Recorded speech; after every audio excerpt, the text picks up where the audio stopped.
You're sitting across a wide desk. Your palms are sweating. The hiring manager looks over their glasses and asks, "Tell me about yourself." Most people fail right here.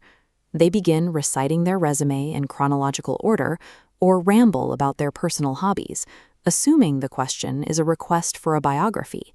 This approach treats the interview like a literal interrogation of facts. When a candidate hears a simple question, they offer a simple, factual answer. Navigating this successfully requires listening for the intent behind the words. Every question is a prompt to reveal specific professional traits that aren't listed on a piece of paper.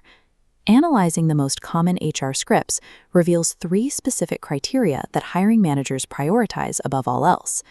To understand how this works, we have to look at the first category, the self-awareness test. This test arrives disguised as a request for self-critique. A recruiter might ask for your greatest weakness, or say, on a scale of 1 to 10, how would you rate yourself?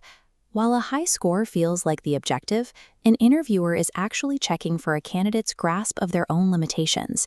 Rating yourself a perfect 10 often signals a lack of self-awareness. It tells the employer that you believe you have no room left to learn, which makes you a difficult person to manage or train.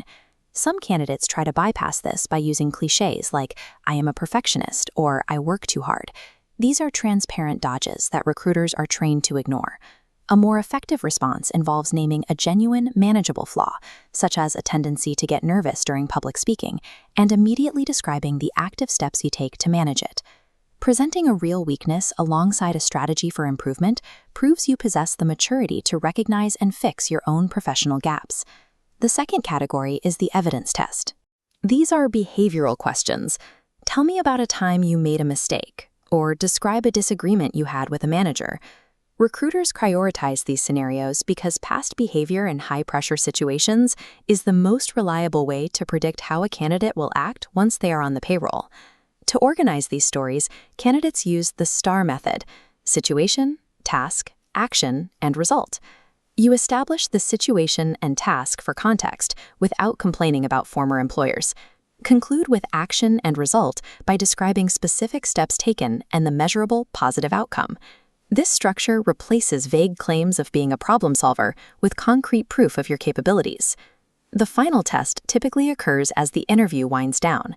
This is when you're asked to describe your dream company or state your salary expectations.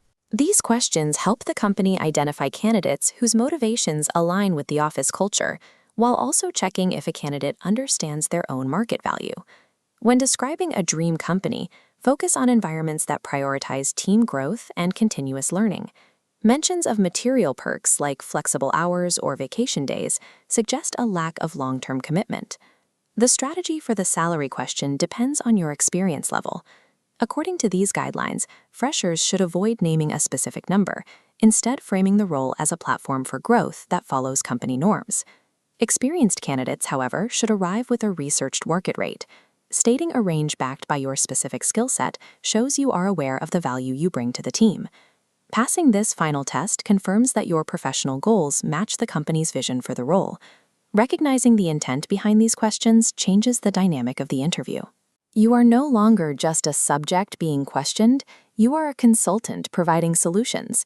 This shift allows you to move past the anxiety of trying to guess the right answer and focus on providing the specific data the recruiter is looking for.